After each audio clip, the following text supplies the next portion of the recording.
नमस्कार, Reena home kitchen मध्ये आज आपण बनवणार आहोत क्रीमी चीजी पनीर रेसिपी। ही खूप अतिशय सुंदर होते। नावाप्रमाणेच चीज जसं म्हटलं ऍड केले कारण की त्याचं टेक्स्चर अगदी क्रीमी आहे। पिझ्झा सारखा हलकासा टेस्ट येतो। म्हणजे हा इटालियन फ्लेवरची एक ग्रेव्ही आहे जी झटपट होते, ज्याला खूप जास्त प्रिपरेशनची गरज नाहीये। तर नक्की बनवून बघा ही रेस्टॉरंट स्टाईल रेसिपीला आपण सुरुवात करूया। सगळ्यात आधी पॅन मध्ये इथे तेल गरम करून घ्यायचं आहे। तेल गरम हलकसं झालं की त्यामध्ये आपल्याला पनीरचे तुकडे फ्राय करून घ्यायचे आहेत। दोन्ही बाजूने छानसे गोल्डन आपल्याला फ्राय करून घ्यायचे आहेत।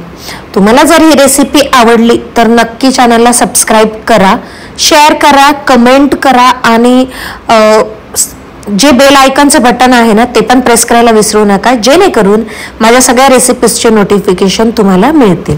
आता सेम पॅन मध्ये इथे बटर टाकून घेतला आहे। बटर टाकल्याबरोबर इथे मी गार्लिक टाकलेला आहे, जिंजर गार्लिक पेस्ट। त्यानंतर याच्यामध्ये आपण एक कांदा कापून घेतलेला आहे, तो हलकासा फ्राय करायचा आहे। त्याचा फक्त कच्चापणा जातो तेवढाच आपल्याला फ्राय करून घ्यायचा आहे।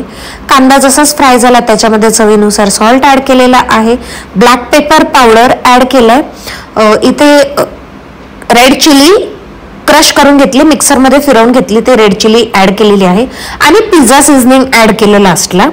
जसंच हे मिक्स झालं त्याच्यामध्ये दूध ऍड केलेलं आहे।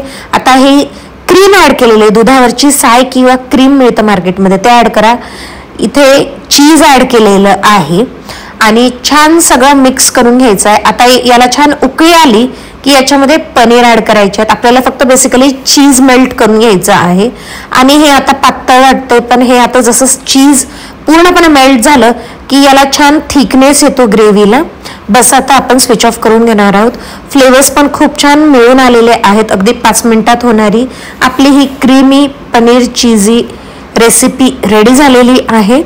तर याच्यात ना ग्रेव्हीला चीजी फ्लेवर आहे, पिझ्झा सीझनिंगमुळे इटालियन फ्लेवर पण खूप छान आलेला आहे।